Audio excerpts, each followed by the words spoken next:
Bonjour Ulysse. Bonjour Alexis. Bonjour Ulysse. Là, on a du duo, du vrai duo de choc quand même. Faut dire Là, on est dans une coopération très active voilà. entre un professeur éducateur et un éducateur spécialisé. Voilà. Donc, on peut conjuguer tout notre savoir-faire respectif, tout le savoir-faire ça. respectif pour organiser créer les meilleures soirées possibles. Une bonne soirée. Une bonne soirée. Et comment ça se passe une bonne soirée? Et ben à partir de 16h30, on arrive pour les activités. On commence le goûter avec les jeunes qui terminent leur journée de cours, qui s'apaisent, qui se défoulent un peu. Et ensuite, on commence les diverses activités qu'on propose, que ce soit de la musculation, les vidéos, il y a de la cuisine. Durant nos temps d'activité, en dehors des temps de soirée, on doit faire des activités souvent en lien avec nos passions. En l'occurrence, de mon côté, je suis assez passionné par le dessin. J'en fais assez régulièrement. Donc le challenge, c'était de faire du dessin à nos élèves, sachant que souvent ils disent qu'ils ne savent pas dessiner. Et là, le but, c'était de leur montrer que même sans savoir dessiner, on peut faire quelque chose. Et le meilleur moyen, c'est de réaliser une œuvre collective dans laquelle tout le monde participe. Et on ne voit pas les défauts de chacun, on voit vraiment la réussite de tout le monde en même temps. Et puis on peut aussi avoir des soirées où on peut même prendre des groupes individuellement. Moi je peux prendre des élèves qui ont des devoirs, qui ont des curiosités plutôt. On a quelques élèves comme ça qui sont demandeurs et ça c'est plutôt cool. Donc moi je suis aussi là pour ça.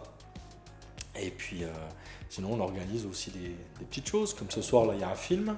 Ce soir c'est film, ils regardent La Tête Haute, je sais pas si tu connaissais avec les éducateurs spécialisés en PJJ. Ah ça me dit quelque chose, ouais, le titre me dit quelque chose. Il y a du sport aussi, du foot. Du foot mais ça dépend de la Non, saison. il faut le dire, Oui. à un moment donné il faut dire les choses. Donc du foot et puis quoi d'autre, Chloé? Du plastique dingue. Plastique dingue. Qu'est-ce que c'est le plastique dingue? Figure-toi que je ne sais pas. Ce sont de petits objets en plastique que l'on fabrique, genre des porte-clés, des choses comme ça. Et puis de la cuisine, tu as dit? La cuisine les jeudis avec Nawel, notre collègue. Et bah d'abord l'internat il ouvre à 17h pour les activités qui sont à l'internat.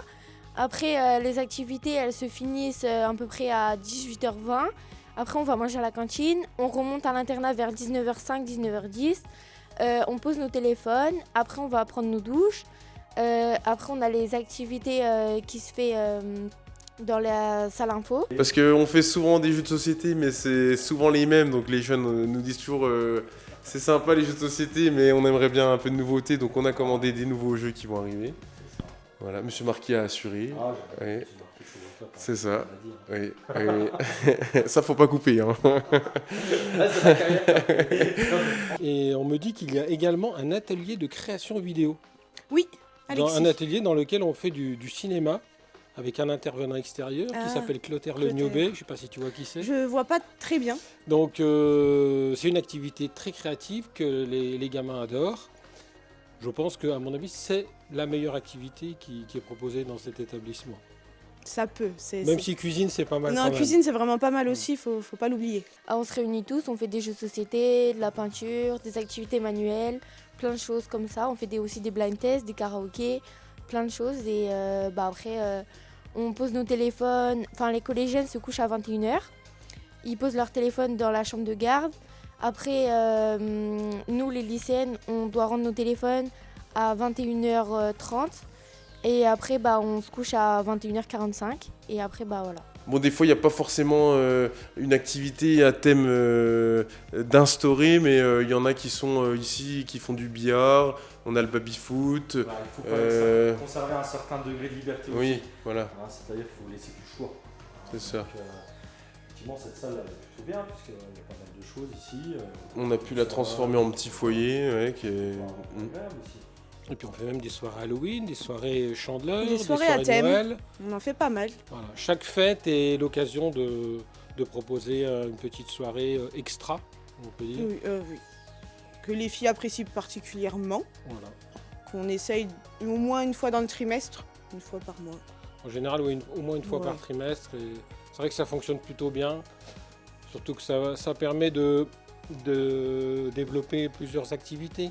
Et genre quand on fait une soirée de Noël. Il y a la cuisine, la phase décoration. Exactement. La phase préparation des filles. Des barras, mise en place du repas, etc., Voilà. etc. Tout ce qui va autour. On a aussi la salle informatique où de temps en temps il y a quand même un petit temps d'ordinateur avec des roulements parce qu'il n'y a pas non plus un ordinateur par gamin, donc faut bien, là c'est du 20 minutes, 30 minutes chacun, et puis ça essaye de partager, quoi. Il y a 2 groupes de garçons, un groupe de filles, mais il y a énormément d'échanges. On peut aller donner un coup de main en bas Oui. s'il faut. Les collègues du bas peuvent venir donner un coup de main en cas de besoin, en cas de coup dur. Parce que la vie LERA, c'est fait de bons moments, mais c'est fait aussi de moments plus difficiles où il y a besoin de gérer des conflits, des situations de crise, etc. Et là-dessus, la solidarité agit à plein régime, on va dire. Il en faut, Mm. heureusement. C'est le travail d'équipe. Voilà.